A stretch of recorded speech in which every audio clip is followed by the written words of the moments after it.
नमस्कार, मैं हूं समीक्षा दीक्षित और आपका स्वागत है सत्योदय मीडिया में। कुछ दिनों पहले एक सैलाब आया जो अडानी ग्रुप के कई शेयर्स को बहा कर ले गया।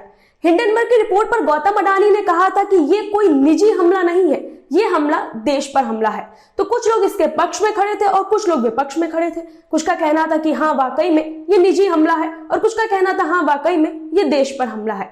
लेकिन अब अमेरिका के अरबपति जॉर्ज सोरेस ने प्रधानमंत्री मोदी पर निशाना लगाया है। न सिर्फ प्रधानमंत्री मोदी पर बल्कि उन्होंने देश के लोकतंत्र को भी कटघरे में लाकर खड़ा कर दिया है। आपको बता दें कि अमेरिका के अरबपति जॉर्ज सोरेस ने प्रधानमंत्री मोदी को लेकर कहा है कि प्रधानमंत्री मोदी को अडानी के मुद्दे पर बोलना चाहिए। देश की संसद में जो सवाल पूछे जा रहे हैं प्रधानमंत्री मोदी को उसका जवाब देना चाहिए। इतना ही नहीं, प्रधानमंत्री नरेंद्र मोदी को ये सब बातें देश के सामने रखनी चाहिए कि अडानी को लेकर जो भी घोटाले हुए हैं वो आखिर क्यों हुए और उनकी वास्तविकता क्या है। इससे हमारा लोकतंत्र वापसी करेगा, यानी कि अब तक लोकतंत्र हमारे देश में जैसे था ही नहीं।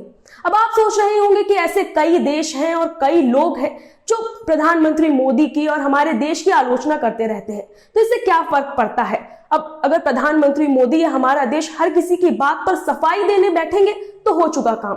लेकिन जॉर्ज सोरेस कोई आम व्यक्ति नहीं है। जॉर्ज सोरेस का एक फाउंडेशन है, जॉर्ज सोरेस का एक एनजीओ है, ओपन सोसाइटी फाउंडेशन। यह फाउंडेशन इंडिया में 1999 से एक्टिव है। आपको बता दें इस फाउंडेशन की स्थापना जॉर्ज ने 1933 में की थी। जॉर्ज कोई आम व्यक्ति नहीं है। जॉर्ज की नेटवर्थ है 70,418 करोड़ रुपए। आपको बता दें भारत में ये उनका एनजीओ कई एनजीओ को फंड करता है। बेसिकली जॉर्ज का ये जो एनजीओ है ओपन सोर्स फाउंडेशन, ये उन एनजीओ को फंड करता है जो भारत में लोकतंत्र को मजबूत रखने में मदद करते हैं। अब आप सोच रहे होंगे कि इसमें क्या दिक्कत है, जब लोकतंत्र को मजबूत करने के लिए ये एनजीओ काम करते हैं तो इसका तो हमें समर्थन करना चाहिए। तो हम ज्यादा घुमाएंगे फिराएंगे नहीं, आपको सीधे मुद्दे पर आते हैं। ये जो ओपन सोसाइटी फाउंडेशन है ये उन एनजीओ को फंड करता है जो लोकतंत्र बचाने की आड़ में देश को और सरकार को अंदर से खोखला करने का काम करते हैं। आपको बता दें कि ओपन सोसाइटी फाउंडेशन सिर्फ 2 या 3 देशों में एक्टिव नहीं है, ये फाउंडेशन 70 से भी ज्यादा देशों में एक्टिव है और कई देशों की ये फाउंडेशन पूरी तरह से नींव हिला चुका है। अब इसका अगला टारगेट है हमारा देश, यानी कि भारत। आपको बता दें कि जॉर्ज की इस फाउंडेशन का कनेक्शन कांग्रेस से भी है। अब आप सोच रहे होंगे कि ये पूरा वीडियो तो बायस्ड है, भाजपा को अच्छा दिखाने के लिए हमने बनाया है। ऐसा नहीं है, हम कोई हवाई बातें नहीं करेंगे, हमारे पास इसके साक्ष्य मौजूद हैं।